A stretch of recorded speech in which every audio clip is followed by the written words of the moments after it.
kæri ráðherra, rektor, fundarstjóri, kollegar og fyrirlesarar og gestir bæði hér og þar. Það okkur sérstakur heiður að vera hérna í dag, hafa verið boðið. Ég Aðalheiður Pálmadóttir sem ætti kannski að vera augljóst af þessum tveimur sem hér standa. Og ég ætla ekki að segja meira í bili, heldur gefa orðið til einn stofnanda kontrólant, til Erlings Brynjólfssonar. Takk Aðalheiður. Mér langar bara að þakka fyrir boðið að fá að vera með ykkur hérna í dag. Við Aðalheiður ræddum þetta aðeins þegar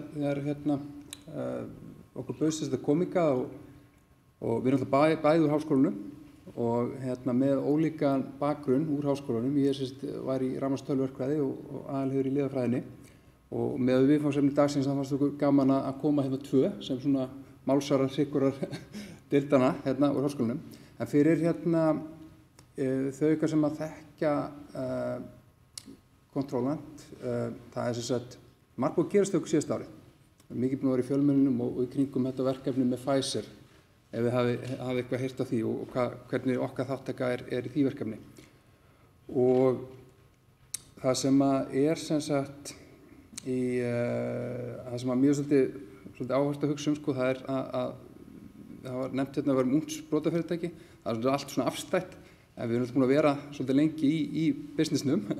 Við erum búin að vera stofnuð félagi fyrir 14 árum síðan og mér sérstaklega minnist það ein fyrirsögn sem kom í einni greininni, þar sem að hafa talað um það að kontrólant hafi skotið rakleiðis upp á stjörnuhimininn og þetta er svolítið svona eins og að segja á ensku kontrólant í overnight success, en það eru 14 ár og 17 ár, jafnvel maður tekur tíman frá því við byrjum í rauninni að fikra okkur áfram sem að Jón Atli vísaði í áðan.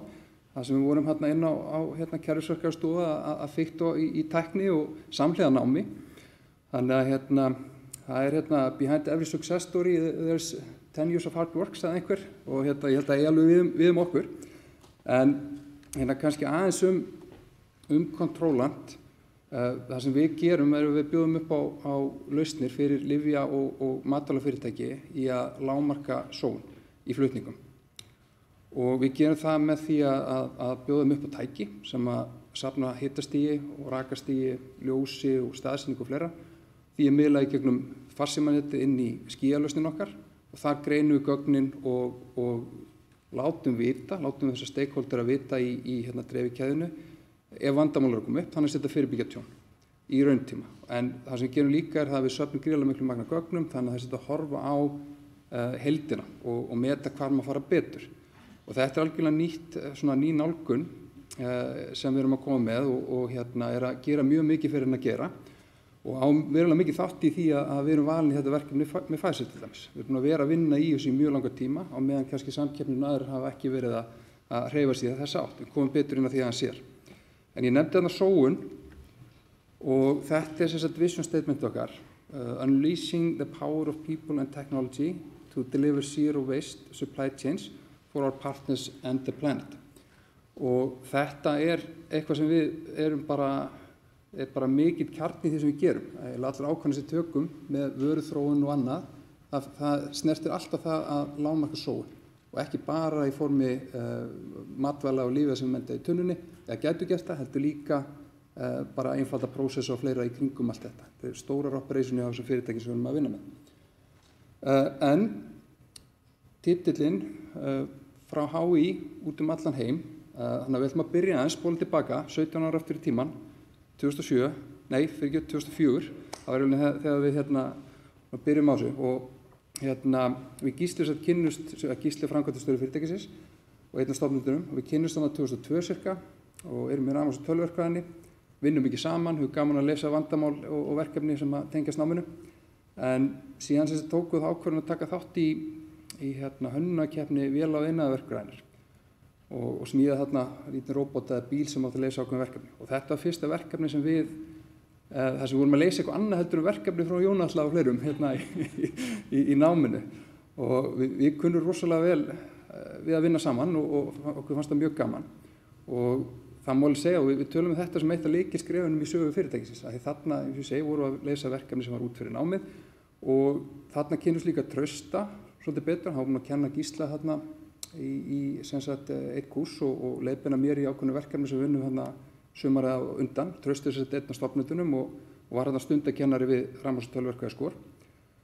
Og þar ræðum við hvað við að gera saman. Og lendum inn á því að við viljum þarna skoða að það að vinna með þráðlausa tækni og dettum inn á þá brilljant hugmynd að búa til kerfi til þess að vakta þrýsting í dekkjum á bílum. Það var svo mikið að breyttum jeppum hérna og mikil þörf á þessu. Og síðan náttúrulega, þetta kom 2008 og það vildi enginn eða neinu meira í dýru bíluna sinna, þannig að það var nú lítið úr þessar hugmynd. Ég held að við höfum selt eitt kerfi og það var til mikilla vandræða, þetta hef ég sagt ykkur.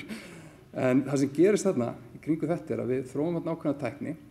Við þróum hana þannig að við viljum alltaf ekki þurfa að affelga bílinn einu sinni í mánuði til að hlaða batterín, þannig að við þróum ákveðna tækni sem er einstaklega batterís svona energy efficient, þannig að fá að sletta. Og síðan fara að hafa samband við okkur alls konar aðilar sem sjá tækifæri að nýta til hinn og þessu tilgangi. Og við vinnum hérna með aðilum sem að tengjast háskólanum voru þarna að mæla sko byggingar, steypu, raka, hita og fleira.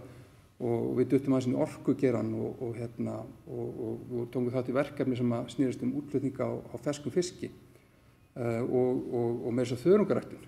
Þannig að við vorum í ýmsu en allt átti þetta sameiginlegt að nýta sér þessa tækni sem við höfum þróað fyrir þessa jeppalausn. Og þið sjáu þarna myndir af viðskiptaáætlunum, þarna 2 bækur. Okkur datt ýmislegt missniðugt í hug og við sem sagt sóttum í styrki frá Tækniþróunarsjóði og ég er alveg gífurlega þakklátur fyrir þeirra starf og þeirra svona stuðning í formi styrkja og annars til okkar. Við fengið 2 flotta styrki frá þeim. En ég er ekki síður þakklátur fyrir ferli við að neita verkefnum af því að ef verkefnin sem við sóttum á undan þessum sem við fengum styrk fyrir hefði verið samþykkt þá værum við ekki að tala saman hérna í dag. Ég get alveg lofa ykkur því.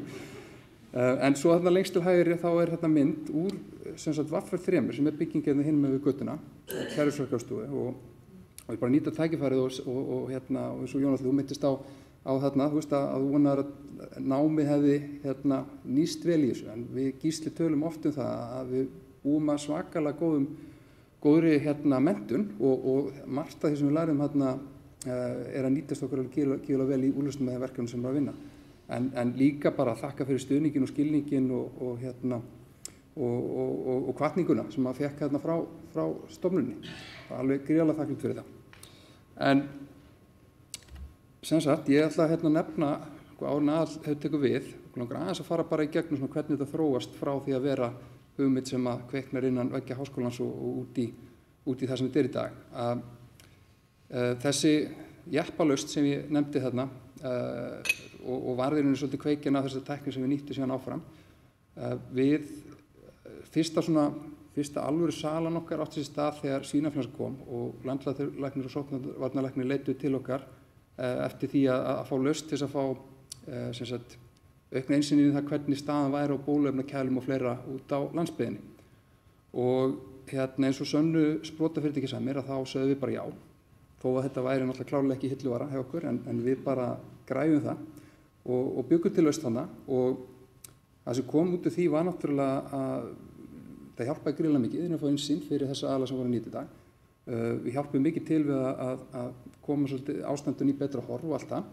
En fyrir okkur sem fyrirtæki, þarna læruðum við hversu öflugt þetta konsept sem við vorum að vinna með, hversu öflugt það getur verið fyrir lífeggjarann í heilsinni. Það er að segja að bjóða upp á rauntíma og bjóða upp á þjónustu. Það er að fá rauntíma innsýn og bjóða upp á þjónustu. Það sem getur unnið með gögnin og leiðbeint raunverulega aðilum sem er að fást við lyfin til þess að bæta úr bara ferlum og öðru. Og það gaf okkur svona hvatningu og hugrekki í að halda áfram af því þið sjáðu að það er þetta 2009 og svo skutust við rakleiðis upp á stjörnuhimininn rúmlega 10 árum seinna og það var þetta learning sem við fengum út úr þessu. Svo er annað sem ég get nefnt að það er samstarfi fyrirtæki Distika sem sér mikið af lyfjadreifingunni hérlendis og meðal þess öll bóluefnin við COVID, ef ég man rétt, að sjálfsögðu vaktafkontrólant og það sem þróuðum við lausn sem að gaf rauntíma innsýnin í flutningan og það er svona grunnurinn af því sem við erum að gera í dag. Nema það byggði á því að við vorum með þessa tækni í heilsugæslustöðvunum og sjúkrahúsunum og hjúkrunarheimilunum út allt land. Þetta voru svona móttakarar sem töluðu við, köllum bara jeppa bíladekkjaskynjarann okkar, af því að það voru ennþá að vinna svolítið með það. Og þetta var besta lausn í heiminum. Það var bara ekkert sem var betur en þetta. Og það var bara eitt vandamál og það var að þetta virkaði bara á Íslandi. Vegna þess að við vorum komin á staðar inn. Við vorum komin inn á öll hjúkrunarheimilin, heilsugæslurnar, apótekin jafnvel og út allt. Og inn í flutningabílana og allt það. Þannig að við vorum með rauntímasamband út allt. En svo þegar við reyndum að selja þetta inn til alþjóðlegs lyfjafyrirtækis og þá segir ok, hvernig ætlar að reka þennan infrastruktúr í öllum 100 löndunum sem ég er að dreifa til. En þá þurftum við bara að bretta upp ermar og nota þetta sem tækifæri til að læra hvernig við ættum ekki að gera hlutina, hvernig við ekki feiljur. Við lærum bara að leið sem virkaði ekki og brettum upp ermarnar og breyttum svolítið nálguninni. En þetta leyti þá vorum við 6 talsins, vorum 3 verkfræðingar og 2 tölvunarfræðingar og 1 viðskiptafræðingur og geggja teymi í að búa til lausnir við alls konar vandamálum en það var eitt stórt gap að við höfum ekki hundsvit á lyfjagerðunum og þess vegna er ég svo gríðarlega þakklátur fyrir það að þegar við komumst í samband við Aðalheiði, hún hefði ákveðið að stökkva á vagnin með okkur og taka þátt í þessu ævintýri og þessari uppbyggingu af því að þetta er búið að vera mikið fjör og mjög gaman en það sem vantaði þarna inn hjá okkur var business þekkingin á actually viðfangsverðinni, geirun sem vorum að leysa vandamál fyrir. Þannig ég ætla bara að gefa þér orðið Aðalur. Takk fyrir kærlega, ég ætla aðeins að lækka hérna hjá okkur svo ég sjáist kannski yfir borðum. Já, takk fyrir það. Það var frábært og er búið að vera frábært að taka þátt í þessu ævintýri með Controlant. En það er bara mjög einföld ástæða fyrir því eða 2. Fyrsta lagi þá féll ég algjörlega fyrir þessa lausn þegar hún var kynnt fyrir mér á sínum tíma af ungum strákum sem voru sendið til mín og spurt hvort ég gæti farið með þeim í ferð kannski til Noregs og kynnt á fyrir einhver sem ég hefði þekkt þar, ég starfaði þar. Og ég féll fyrir lausninni en ég féll líka fyrir teyminu. Og það er andinn sem er í fyrirtækinu sem er ennþá það sem andinn sem við búum við og erum að gæta þess vel að varðveita núna þar sem við erum að vaxa mjög hratt. Og frá upphafi hefur þetta verið algjört ævintýri að koma inn og læra eitthvað nýtt. Þetta er eins og að halda áfram í háskólanámi sem að ég er mjög þakklát fyrir mitt nám í háskólanum og það eru 3 ekki víða. Í mínu tilfelli þá var það Þorsteinn Loftsson, Þórdís Kristmundsdóttir og Kristín Ingólfsdóttir sem voru gríðarlega mikla fyrirmyndir og góðar og maður bara ber enn þvílíka virðingu fyrir þeim og þakka fyrir það allt saman. Það er engin spurning að grunnurinn sem maður fær í háskólanámi almennt gerir mann miklu hæfari til þess að takast á við hinar ýmsu áskoranir í atvinnulífinu og greiningar hæfni og nálgun viðfangsefnis sem að maður getur. Ég líkið oft við að ég sé búin að gera allavega margar BS-ritgerðir í því sem ég hef skrifað og sumt er á mælikvarða við masters-ritgerð af efni sem og þáttum og verkefnum sem við höfum tekið þátt í og þurft að skila á okkur hinu ýmsa til að fara í gegnum ákveðnar gildingar og til þess að ná árangri með stóru lyfjafyrirtækjum út í heimi. En ég kem sem sagt til fyrirtækisins 2011 og þá er þegar gott samstarf við Distica. Við vitum að við erum með lausn sem virkar í lyfjabransanum. Við þurfum hins vegar að finna út hvernig eigum við að selja þetta út í heimi og ég var mjög stolt að því strax frá upphafi árið 2011 að ég var útrásarvíkingur sem að þótti ekki neitt sérstaklega fínt hérna heima á þeim tíma en ég hafði áður unni við að koma lyfjum inn til Íslands, inn til litla Íslands og það var mjög erfitt en þarna var ég frá litla Íslandi að bjóða íslenskt hugvit og selja út í hinu stóra heimi og það af tvennu þá þótti mér það og þykir mun áhugaverðara. Það er mjög skemmtilegt að taka þátt í því. Og þetta er lausn sem er algjörlega þróuð af Controlant. Öll lausnin eins og hún leggur sig. Þó auðvitað munum við í framtíðinni væntanlega að fara að taka inn alls konar aðra hluti eftir því sem við stækkum meira. En þarna vorum komin lausn við vissum að hún virkaði og við þurftum að samfæra umheimin að það væri hægt að nota þetta þó að við þurftum að byggja þennan infrastruktúr sem að Erlingur vísaði til, ég hef farið til Indónesíu og Indlands og víðum heim til að setja upp þessar stöðvar sem taka við boðunum úr jeppalokkurunum sem voru þá orðnir, myndi ég nú segja, mjög farmastandard lyfjalokkurar, ef það er hægt að segja það. Þetta dugði okkur í töluverðan tíma en það hefur verið sagt við okkur eiginlega frá upphafi og er ennþá verið að segja, við erum svona cirka 2 árum á undan samkeppninni. Og sem betur fyrir höfum við haldið þeir forskoti og mögulega höfum við rokið svolítið á undan í þessu geimfari sem að Pfizer-ævintýrið er búið að vera fyrir okkur. Við sem sagt komum þá með þessa lausn þar sem að það þarf engan infrastruktúr, það er bara þessi logger sem að er þetta Internet of Things hlutur sem að er með SIM-korti, mælir allt sem þú þarft að mæla og kemur því á skýið og svo getur þú nálgast það hvar sem er í heiminum. Það er alls konar, leitun að íslensku orði, fítusar, sem er náttúrulega ekki neitt sérstaklega gott, en það er alls konar þjónusta sem fylgir þessu, en það þarf náttúrulega tækið til þess að safna upplýsingunum og það er grundvallaratriði. Við vitum hvar lyfin eru á hverjum tíma og við vitum ástandið á þeim. Það er hægt að taka ákvarðanir hjá fyrirtækjunum sem eru að mæla, geta tekið betri ákvarðanir af því við vita ef það eru tafir, ef það eru afföll, þegar það er að koma í veg fyrir skemmdir og þar að leiðandi sparast alveg milljónir. Ég held að flestir okkar viðskiptavina hafi sparað vel á 2., 3., 4. milljónir dollara á fyrstu mánuðum þess að taka í notkun lausnin okkar. Það er erfitt að endurtaka það aftur vegna þess að þegar þú ert einu sinni komið með þessa lausn, þá ertu komið með svo gott eftirlitskerfi að þú finnur gallana og lagar það. Og þar að leiðandi, þetta gengur náttúrulega allt út af það í lyfjabransanum að vera með, þú leiðréttir það sem er að en þú passar upp á að það gerist ekki aftur. Og það er það sem við fylgjum mikið eftir. Og það var sérstaklega ánægilegt að geta farið út í heimsótt eitthvað fyrirtæki og kynnt, oftast náttúrulega fyrstu árum fengi nei, en komið samt tilbaka heim og tala við strákana og sagt, við þurfum að gera meira þessu eða minna hinu eða svona eða hinsegin og við þurfum betri gögn, við þurfum betri gildingar og við þurfum að gera hlutin á annan hátt. Við munum aldrei ná árangri nema við þurfum að vera með ISO-vottun til dæmis. Það er bara ákveðnir hluti sem þurfa að vera til staðar svo að við getum komið okkur á framfæri erlendis. Við byrjum svo í Bretlandi eins og við sjáum 2014 og það var þá helst að við vorum með endursöluaðila. Partur af því sem við vorum að gera, við vorum til þess með endursöluaðila í Danmörku þar sem að meira en tæpur helmingur af dönskum apótekum að nota lausnin okkar. Ég byrjaði að fara á banka eftir apóteku á dyrnar að reyna að selja þeim og það virkaði ekkert rosalega vel þó að Íslendingar séu vinsælir í Danmörku. Þá vildu þau skipta við innlenda aðila og þar að leiðandi komum okkur upp endursöluaðila í Danmörku, við erum með endursöluaðila í Bretlandi og það er lausnin okkar sem er fyrst og fremst að vakta húsnæði og vöruhús, apótek og annað.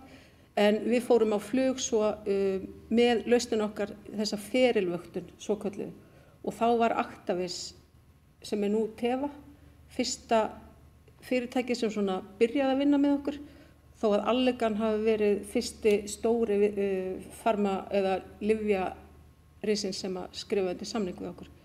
Og við erum núna allt kerfi þeirra í vöktum öll lyf sem þeir eru að flytja. 2019 byrjuðum við sömu vegferð með Teva. Við erum komið með 4 af stærstu lyfjafyrirtækjum í heimi á lista hjá okkur eða sem viðskiptavini og þetta er búið að ganga mjög vel eftir að við svona ákveðum 2017 að fókusin væri á stóru lyfjafyrirtækin. Þetta er það sem myndi skila okkur mestu.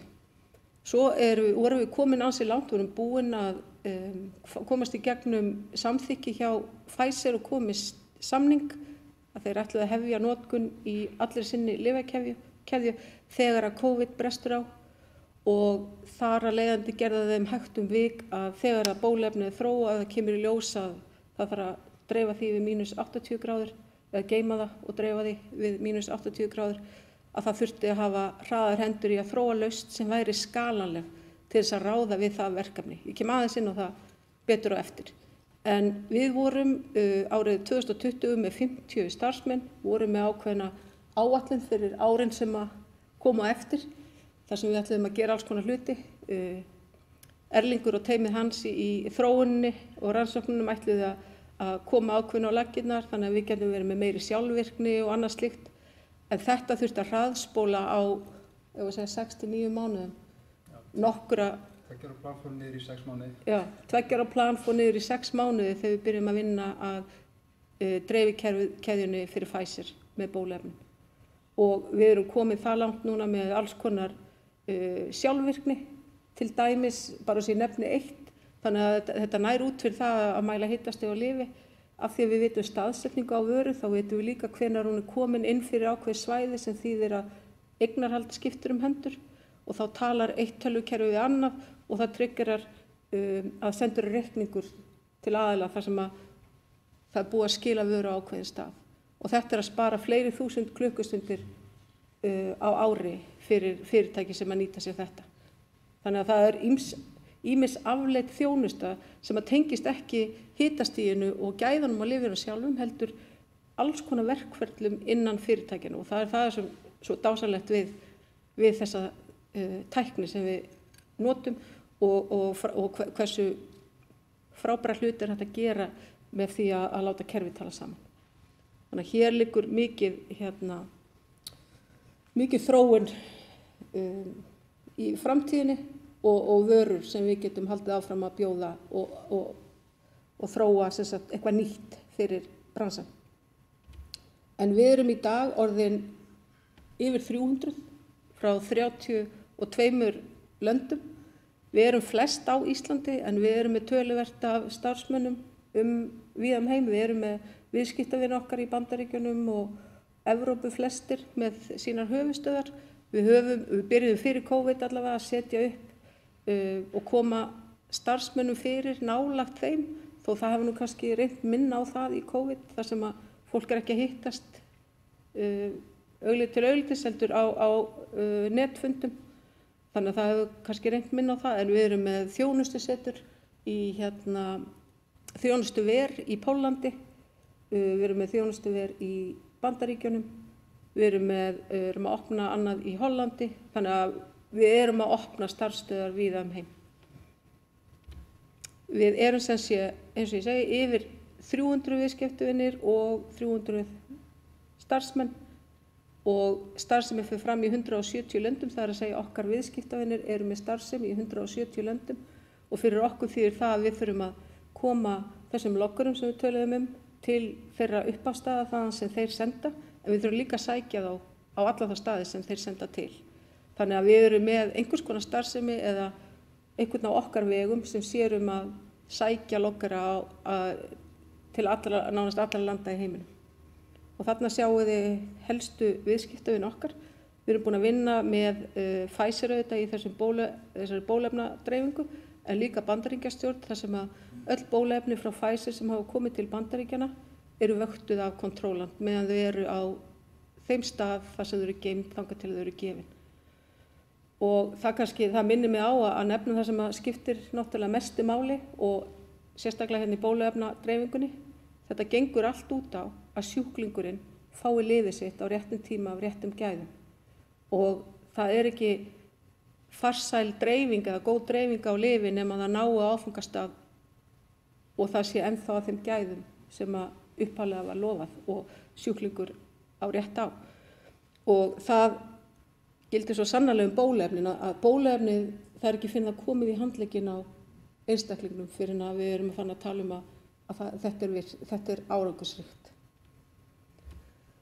Og þetta sýnir dreifingarnetið okkar fyrir Pfizer.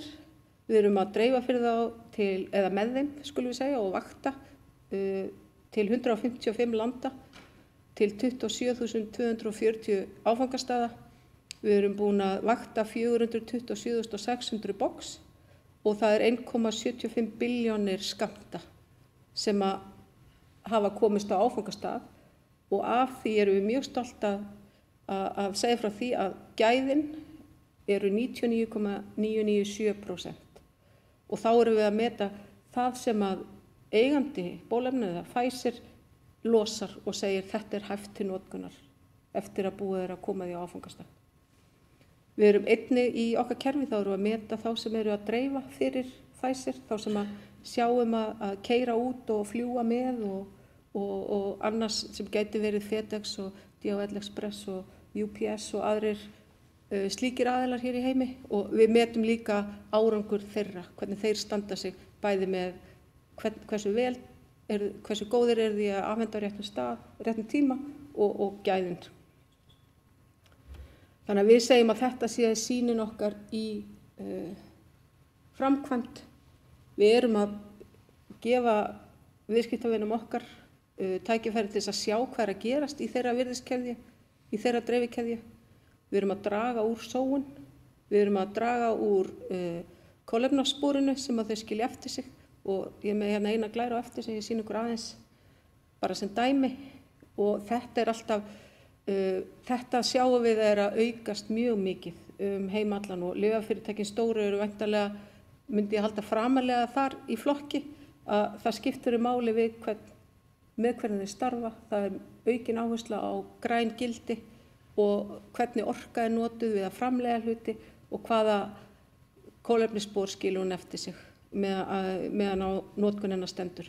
Og hérna erum við að bera saman, því að það sem við erum ekki búin að segja ykkur er að þessir loggarar sem við notum, þeir eru endurlítanlegir, þannig að þessna náum við þá og við komum þeim aftur í notkun.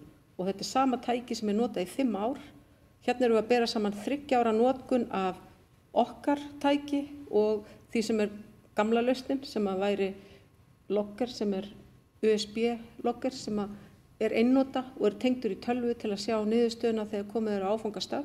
Og hérna erum við bara að bera saman hversu mikið af plasti fer til spillist á hverju ári miðað við magnið sem að þarf til þess að vakta ákveðið mikið af sendingum á ári. Og hér erum við búin að taka tillit til þess að við erum að sækja loggarinn og koma hann aftur í umferð. Þannig að þetta er svona heildarreikningsdæmið, hvað það var. Er eitthvað fleira Erlengur sem við viljum segja hér í dag? Þetta sé bara nokkuð góð.